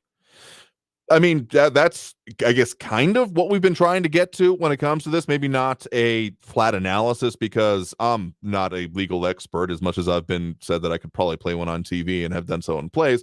I mean, we are trying to offer the major questions that I have with this, with those on either side of this issue. So that's the major way we're coming about this. I mean, similar things have been done just to promote something else going on in the community. I do believe KTEP is going to be having I don't believe it's a town hall type thing, but an in-depth thing with both the proponents and the opponents of Proposition K. Some of the guests that we've actually had on this previously, like Mr. Chacon with Sunrise El Paso, but then also Andrea Hutchins, the CEO of the El Paso Chamber. I'm going to be speaking with them this week, and I want to say that's happening Saturday at about 1 o'clock. Let me double check on that, since it's not strictly airwaves, and I don't think I'll get in trouble for bringing it up, but this is important information out there. So, and I know that most of the major outlets in town have been doing their own, if not analysis, working on interviews with the parties involved in this and trying to get their viewpoints and why they say people should or shouldn't take action when it comes to this. So much to say that there's a lot of information swirling around there. Is it in one neat, coordinated kind of way? When it comes to at least the media in town, no, but we're all, at the very least, I'm sure there are many complementary efforts of what I'm doing, among other things, on trying to present, at the very least, the base information. I still need to, had a request for me to do the dramatic reading of the actual text of Proposition K as it's going to be on the ballot. Tell you what, I'm going to try to come out with that before we get into Election Day. Well, okay, I hear what you're saying on that. Sometimes I think that we're talking in a vacuum here. All the positives, all the negatives are talking amongst themselves. And the rest of the people out there that are supposed to be voting are not hearing what they're saying. Now, again, I'm going to say this.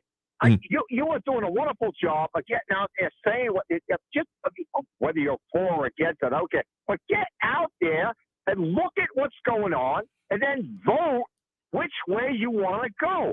It just blows my mind on something as important as this particular Proposition K that people are just willy-nilly about the whole thing and they're not paying attention. That's my final comment. You can't believe it. You're preaching to the choir in this case, because if that's easily my most well-worn soapbox on why don't people go out to vote. Please go out and vote. Make your plan to go vote. I guess I haven't gone as fire and brimstone as I have previously, because I'm cautiously optimistic that the amount of information, the amount of, at the very least, mentions of it, like we've had kind of flooding the show today, has been maybe making people who have, I think that there is a disconnect of people who just don't see why voting matters to their life. Because once you start getting to 90% plus eligible voters not going out to the polls, that's not just I'm choosing not to vote. That's a more than a majority of people probably having no idea what's going on, completely disconnected from the process. I mean, they're registered and yet not going out. There's other problems to be dealt with there. So that's why I think that's I'm cautiously optimistic is the best way I can put it, because with this effort and some of the other ones that have gone on previously, including the petition drive for Proposition K, the petition drives that have been put forth in other ways, including what happened with the Libre Initiative when it came to UMC certificates of obligation bonds, the ones that are on some of the other propositions, like I want to say offhand, that's also on the ballot. These all were generated off of actual petitions. So people reading something, signing it, saying, yes, I agree, and I want to see this in action. And I do not recall a time, at least in my political awareness in town, when we've seen this much activity, this many people who are not like already clued into the political sphere, listening to shows like this, the other newscasts that are going on, and like active in the communities that have been like disengaged. So again, cautious optimism. What was it? A Marky Mandingo in the comments calling for an 11% voter turnout is his prediction. I'm going to be happy, if not totally ecstatic, with double-digit percentages, but it is an ongoing and perennial problem of us needing to get people to understand, and that's one of the reasons I say don't let the conversation end here. As much as, yeah, this is something to do for a couple hours, listening to this program and hearing the stuff going on. Don't let the conversations end up here, because it takes people talking about this in their everyday lives and not just when presented to them to really kind of see that impact, at least in my mind. Okay, I got you. Just stay on it, Andrew. I mean, you Absolutely. got the plan. You know what's going on. All you can do is just get out there and say what you can say. It falls on all you infatuates out there. So pay attention. This is your stuff. This is going to impact you in all kinds of different ways. So just stay on it, Andrew. You're doing a heck of a job.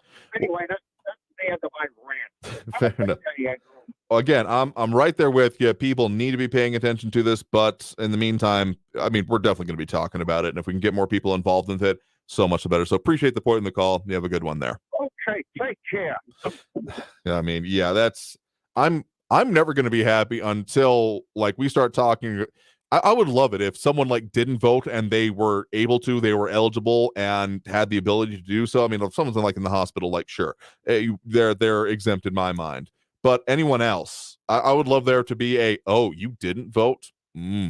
Like, I would love that to be maybe not like a, total flogging in the public square, but just a subtle one of those societal pressure shaming things of, wait, why didn't you vote? Why don't you care? Just one of those kind of like base level expectation. Shopping cart theory. We haven't talked about that in a minute, but I feel like that a lot. I want this to be in the same vein, but we got issues with that even alone in our area. Okay, I think we got time for at least one more call. Squeezing on the line here. We got Jerry in the Northwest with us right now. Jerry, thanks for joining us. Well, thank you, Andrew, for taking my call. Yeah, sure thing. What's on your mind? This. Well, there's a lot of people out there saying things that they won't practice. They're worried about water and stuff like that, but yet every one of them poops in really clean water. It's fresh water that goes into that toilet there, and they poop in it. Okay? Yes. Think about that.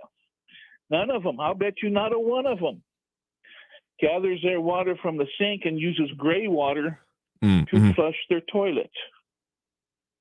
None of them. I'll bet you not a single one of them uses gray water to water their plants or their trees or their grass. I'll bet you every one of them use clean, fresh water. So they're hypocrites. And I know that ain't going to affect them because they have no conscience. All they want to do is tear down. They don't want to build up. Just like with the shopping cart thing you say, right? Right. Don't return the shopping cart. Once you're finished with it, take it back into the store and put it in line. No, you're not taking somebody's job doing that. You're helping the store, and you're helping your fellow citizen. You're making way for parking easier. All that stuff. So when you use your water and you let it all go down the sewer instead of allowing it to water the trees, or you use clean water to poop in, you're just as bad as all the ones that, and I'm not specifically you, Andrew. I got you. Don't worry. Every one of them out there poops in clean water. So they need to think about that stuff when they come out and they want to say, well, the water out there is brackish and we have to use it wisely. Using it wisely is using gray water to flush your toilets. That's using it wisely. And I'm glad that Frankie is upset and worried. That's a good indication for me that this may fail, Proposition K, and I hope it does. Because it's not going to solve the problems they think it's going to solve. The only thing it's going to do is raise taxes on property and put a lot of people out of business. A lot of jobs are going to be lost, and it's going to hurt El Paso City as a community itself. Yes, we are a government-run type of, or the government basically supports the community, but that's mainly because of Fort Bliss. They provide a lot of jobs. Very true. Okay, so, you've got a lot of people out there complaining about what's wrong. None of them put in answers of what to do about it.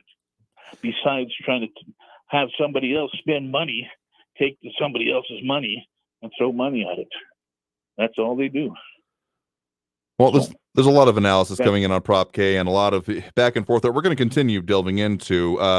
Actually had a comment come in off air about we are planning to have an interview with particularly one of those organizations, specifically the Consumer Energy Alliance. That'll be on tomorrow. So if anyone wants to send us questions that they have for them particularly, feel free to do so. We've got some that have come in through the comments, but also my email, andrewpolk@iheartmedia.com. If you want to send me something there, some do. And if you want to, feel free to do so. But yeah, we'll have more conversations going on with this on it. I will say, I know of one person in town. I haven't done an exhaustive review. I know one person that does gray water harvesting, primarily for watering of plants. I'm not aware of anyone that does it for the flushing away, though we've also had a request come in to no longer refer to the excrement right now. But I take your point very well in hand.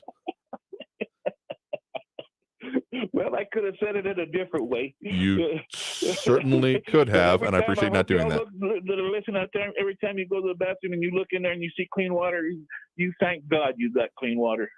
I will agree with you there, certainly. Well, thank you for the point in the call. Do appreciate it. All righty, sir. You have a good day. Bye-bye. There as well. Oh, boy. Some of these conversations, I'm never quite sure how this is going to work out. But tell you what, we got to take that last break right now. Coming out of this break, we're going to talk a little bit more about what we got coming up for you. Put forth that idea. If you got specific things you want brought up, more, let us know. And just closing out the show. So stay tuned. More Talk El Paso after this quick break here on News Radio 690 KTSM. Stay tuned.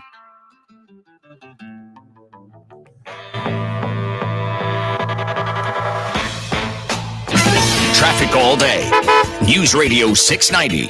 Most of your El Paso freeway is looking pretty good. I-10 eastbound is slow, 10-minute delays from Trans Mountain to the 54 Patriot. Westbound on Liberty Expressway at Constitution, a couple of vehicles blocking the right shoulder. An earlier crash on Trans Mountain before the summit at mile marker 19. An accident there's off on the right shoulder. Injury accident northbound Alabama at Pierce. And a crash eastbound Red at Wrestler. Carrie Edwards, El Paso traffic. This report is sponsored by Red Pilled America. Who doesn't love to hear good stories? Stories that captivate your heart, stories that make you laugh, or perhaps stories that set the record straight. That's what we do at Red Pilled America. We tell stories. Join us on the iHeartRadio app, Apple Podcasts, Spotify, or wherever you listen to podcasts. That's Red Pilled America. Paid for by government.com. The 1878 to 1921 Morgan silver dollar, a true American classic and one of the most iconic silver dollar coins in history. It's been 100 years since the last Morgan silver dollar coin was struck for circulation. And now, for a limited time only, full pound bags of original U.S. government struck Morgan dollars are being released to the public. That's right. You can own a full pound of 1878 to 1921 classic American Morgan silver dollar coins, all in very good collector condition with fully visible dates and mint marks, guaranteed. Call 1-800-221-1215 now to secure collector grade U.S. Morgan silver dollars by the pound, struck during the Wild West and the Gilded Age. Plus, receive a bonus American collector's pack valued at over $25, free with every order. Call 1-800-221-1215 now to secure your full pound bag of Morgan silver dollar coins before they are gone. 1-800-221-1215. That's 1-800-221-1215. There's your captain. Better buckle your seatbelts for this one. I saw my passport expired, so I went to Staples, got a passport photo lickety-split. While I was there, I grabbed some tiny travel soap and shampoo. Yeah, feeling fresh as a daisy. Staples has everything for travel. 10-minute passport photos, luggage, headphones, even personal travel items. And now at Staples, get 20% off your in-store purchase when you buy any travel service. Plus, travel size Purell hand sanitizer is just 49 cents. Get all set to jet at Staples. Offers end 4/22. In-store only. Exclusions apply. Finding great people to hire can be like trying to find a needle in a haystack. But not with ZipRecruiter. Their powerful matching technology delivers so many qualified candidates, it's like finding a needle in a needle stack. In fact, 4 out of 5 employers who post on ZipRecruiter get a quality candidate within the first day. For less hay and more needles, head to ZipRecruiter. And right now, you can try ZipRecruiter for free. That's right, free. At ZipRecruiter.com/free.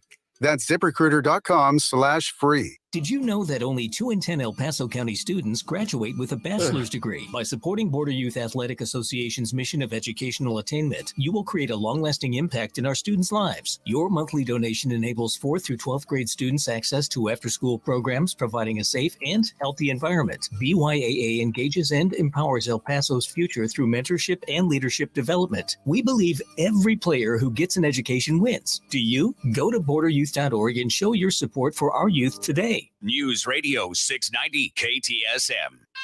Live from the KTSM AM 690 studios, it's Talk El Paso with Andrew J. Polk. To be a part of the show, follow on Facebook at facebook.com/Talk El Paso. Now here's your host, Andrew J. Polk.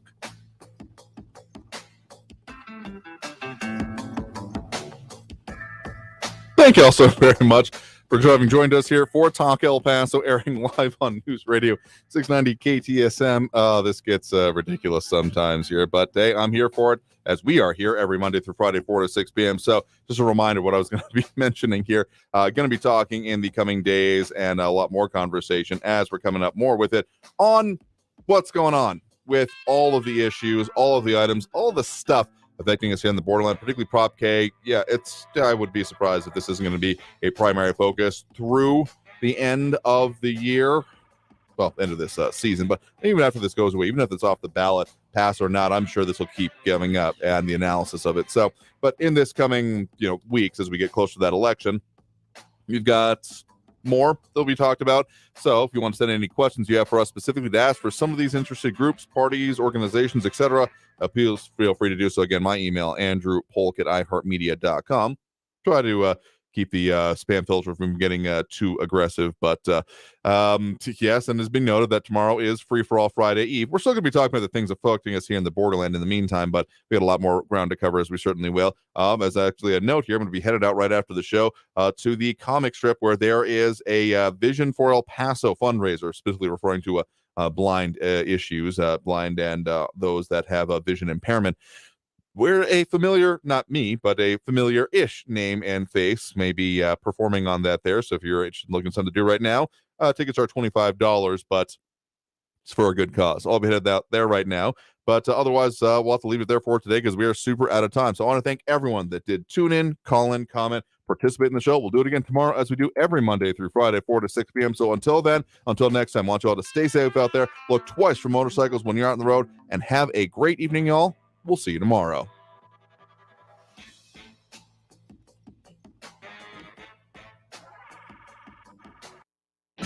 Traffic all day. News Radio 690.